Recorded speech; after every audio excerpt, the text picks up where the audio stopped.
Okay, 9:35. Announcement before we begin. Mesh current analysis homework is due day after tomorrow, which is Wednesday. But no, actually, is it 16th? Let's see. I need to check. Assignments.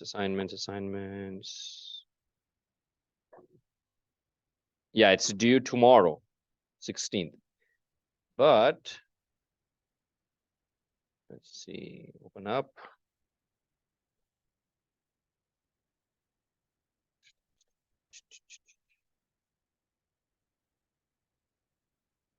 Okay, 1, 2, 3. Anyway, but we may not have time to cover the theory as well as the example, so I'm going to extend it by 1 day.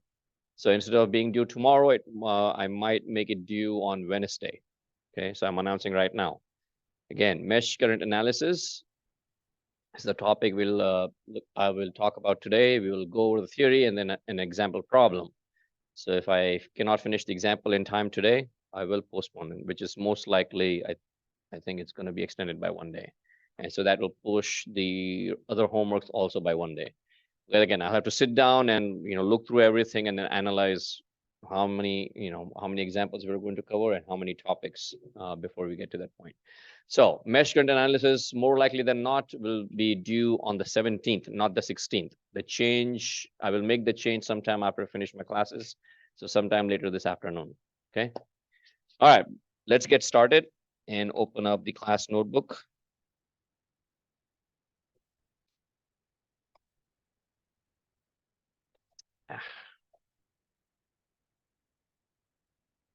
Okay, section 02. Then voltage supernode. All right, so mesh current analysis, the first thing you need to understand is we work with hypothetical currents for our theoretical analysis. Okay, these currents are known as meshes. So similar to node voltage analysis, we apply Kirchhoff's laws to generate equations. In the case of mesh current analysis, we would apply Kirchhoff's voltage law, KVL. We'd apply KVL to generate our equations. So we are summing up the voltages around that loop. In node voltage analysis, we would assume branch currents. We would assign node voltages, we would assume branch currents, and then write KCL. And then we would express each of the currents using Ohm's law. The process is exactly the same. Okay, the process for mesh current is exactly the same. We would assign mesh current and you would assign mesh currents to each of the meshes in the circuit. Then we would apply KVL to generate equations. KVL means we would have voltages in our equations. Then we will apply Ohm's law to express each voltage in terms of the resistor and the current. Okay. So as I was saying, the first thing we do is we assign mesh currents. So before we assign that, let's talk about what a mesh is. And mesh is actually much, much easier to identify, versus nodes. A mesh is a simple electrical loop. Okay. Simple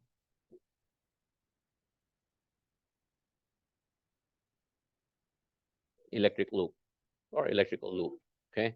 If you start from one point in a circuit and you go around the components and you come back to that same point, that is an electrical loop. So loop is basically a closed pathway. Closed pathway. For instance, if I start at the bottom, sorry, not bottom. Let's start here. Bottom left corner, and I'm going to call that A. Okay, if I start at the bottom left corner and I go around the circuit and I come back to A, that is a loop. That is a loop. However, there are multiple pathways. I could go around the smaller loop and come back to that same point A. That is also an electrical loop. Okay, that is also an electrical loop. There is a third loop in there where I could start at A, go around, and come back. And that is also a loop. All three of them are loops because there are three closed pathways for me to come back to point A. Does that make sense to everyone? Right? Question?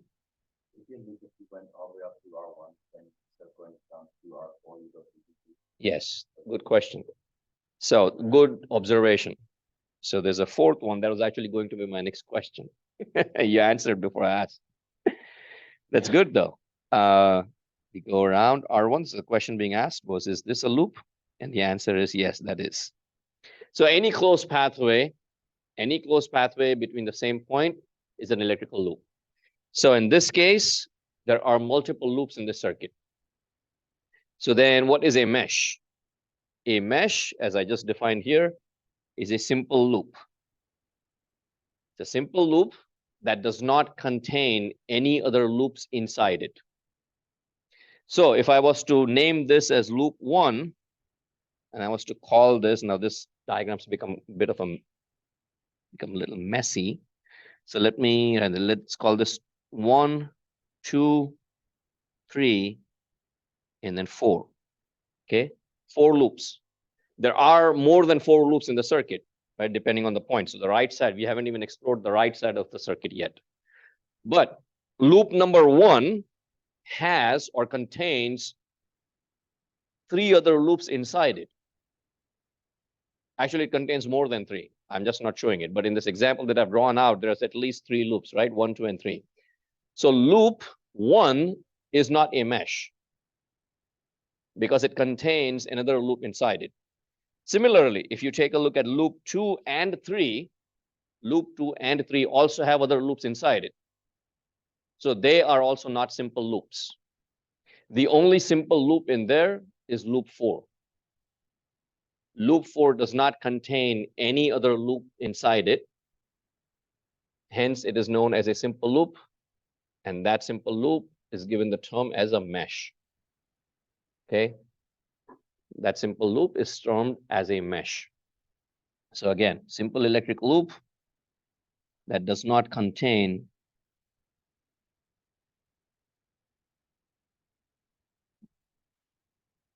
any other loops. Does not contain any other loops. That's it. Identifying a mesh is easy. You take a look at the circuit, find a closed pathway. There is nothing else inside the pathway.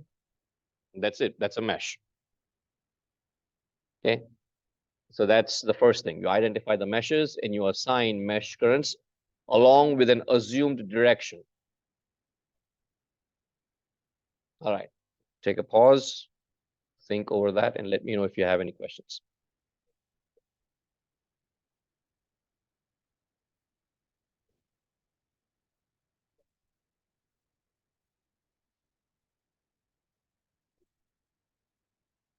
Any questions? Okay. All right. So then I said we assume a direction either clockwise or counterclockwise. It does not make any difference. Similar to node voltage, where it doesn't make a difference if our reference node is any of the nodes in the circuit. So you choose a clockwise or a counterclockwise direction for each mesh, and you assign a mesh current.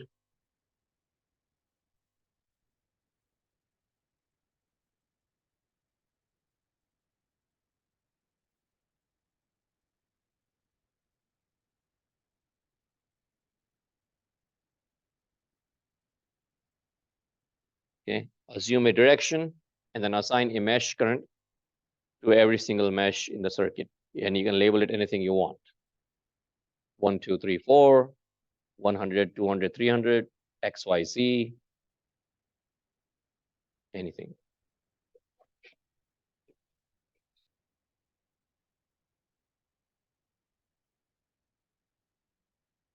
So far, so good. Now, the important thing to remember is that mesh currents are purely theoretical. They are hypothetical. They do not exist in real life. Okay? They're purely hypothetical, purely theoretical.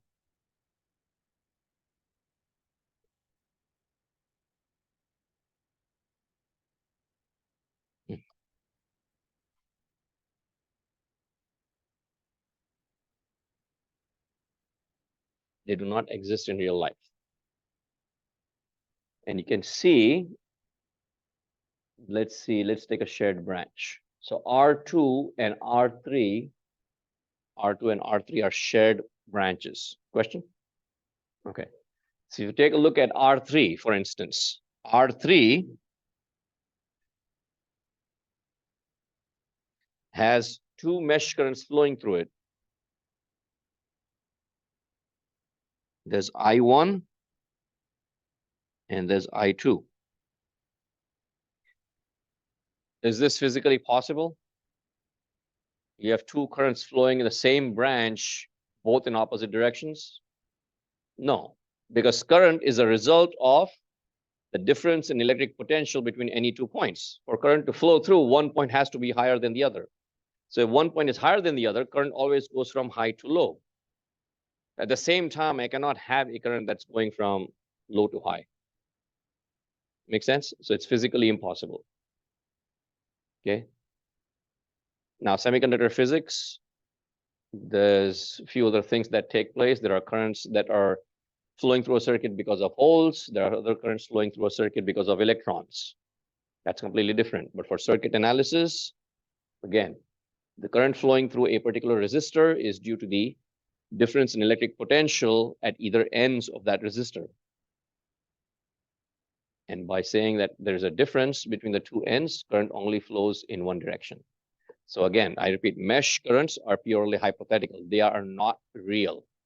A branch current is real. So node voltage analysis, we assume branch currents, meaning a current that is flowing through a particular electrical branch, a resistor or a voltage source or a current source. So those currents are real. These mesh currents are not. Okay. So the way we would solve this, is we first identify the meshes.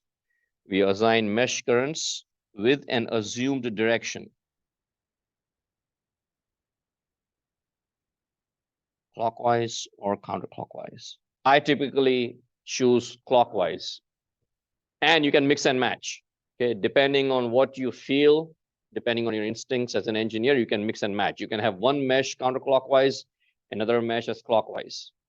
There are a couple of cases, and there's an example that I will point that out, where it makes sense to actually have them go in the opposite direction. But as I said, typically I would just choose clockwise, and I stick with that assumption for the entire analysis, the entire solution.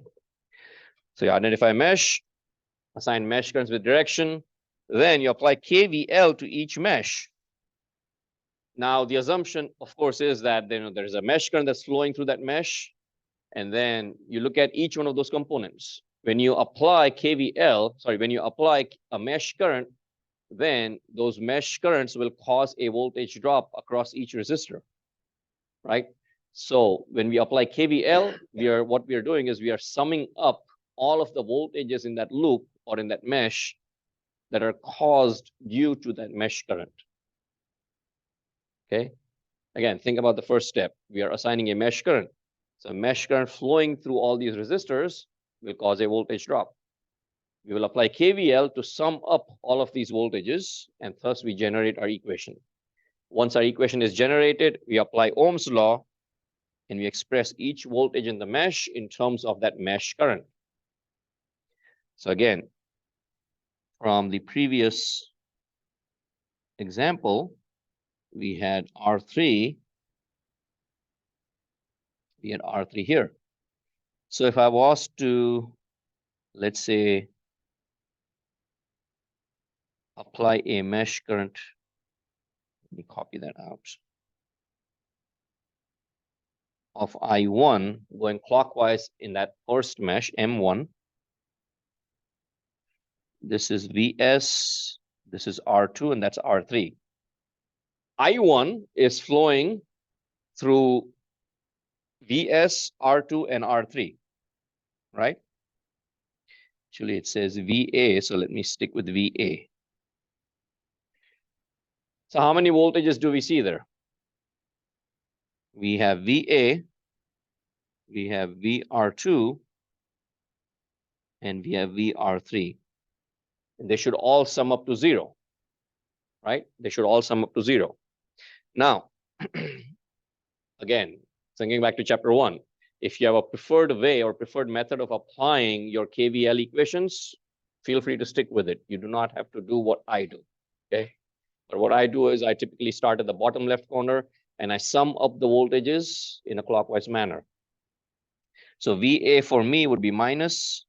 Since mesh current is going from the left to right, point of entry is plus, point of exit is minus. So then minus VA plus VR2 plus VR3 equals 0. That is my KVL expression for mesh 1. Okay, that is my KVL expression for mesh 1.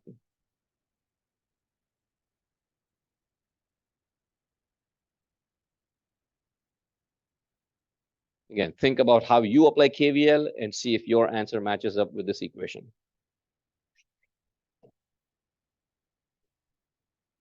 And let me know if you have any questions.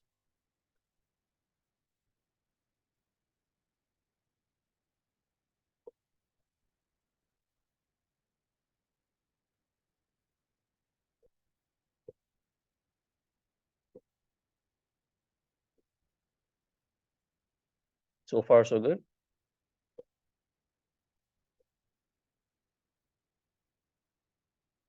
Yes.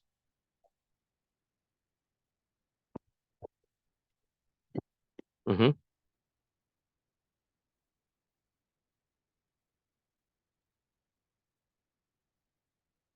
So if I sum up the other way, then yes. I'm summing up in the clockwise direction. So if I sum up the other way, I would get VA.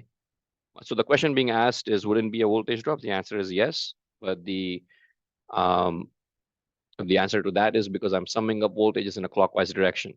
So if I sum it up in the counterclockwise direction, I would have VA minus VR3 minus VR2 equals 0. So then it would align with what you said. It's a voltage drop, so why is it not negative? Did I understand your question correctly?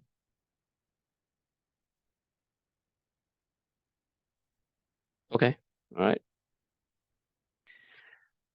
Okay, so now if you apply Ohm's law and we express VA, of course, is a voltage source, so that would be given to us. But now if we express VR2 and VR3 in terms of the mesh current I1, what do we get? So we apply Ohm's law, what do we get?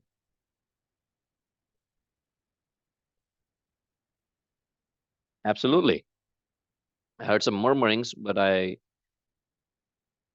think that's what I heard, right? I1 times R2 and I1 times R3. Makes sense, right?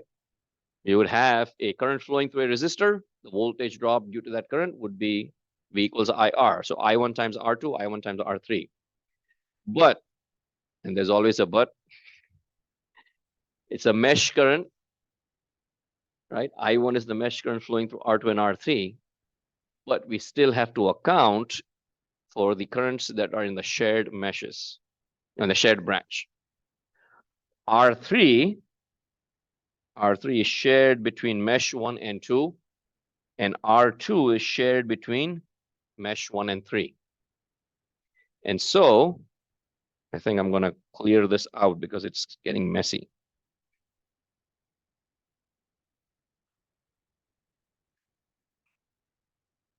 Okay, so this is M1, this is M2, and this is M3, 3 meshes. R2 is shared between 2 and 3, sorry, 1 and 3, and R3 is shared between 1 and 2. And again, remember I said they are hypothetical, they are not real, right? So we have to account for each one of those mesh currents. So VA, of course, remains the same. Excuse me. But VR2 becomes I1 minus I3 times R2. And I will tell you why. This is I2, and this is I3. Remember, we chose a clockwise direction for each one of those mesh currents. And so when it comes to a shared branch, those currents will be flowing in opposite directions. And that's why it doesn't matter which direction you choose, because when you sum up the voltages, all the equations, they will balance out. If you have two positives in the first one, you'll have two negatives in the next one. Okay. In this case, because it's a clockwise direction for each and every current, we have, if you add up voltages in mesh 1, then I1 is positive, I2 and I3 are negative. And hence, we obtain I1 minus I3. Similarly, if we add up the voltages for R3, I would get I1 minus I2 times R3 equals 0. If you chose I2 and I3 flowing counterclockwise, then it would become I1 plus I3 and I2 plus I3. Take a 10-second pause, think over that. Yes. They're flowing in the opposite direction through that branch. Yes, overall they're clockwise, but when it comes to R3 and when it comes to R2, so if I was to draw R2 here, I have I3 flowing from my right. So from your right to the left, right to the left. And then I1 is flowing from left to right. So if I add up the voltages in mesh 1, then it's I1 minus I3. When you get to mesh 3 and you add up the voltages, it will become I3 minus I1. And I will write that equation down too. Yes. Yes.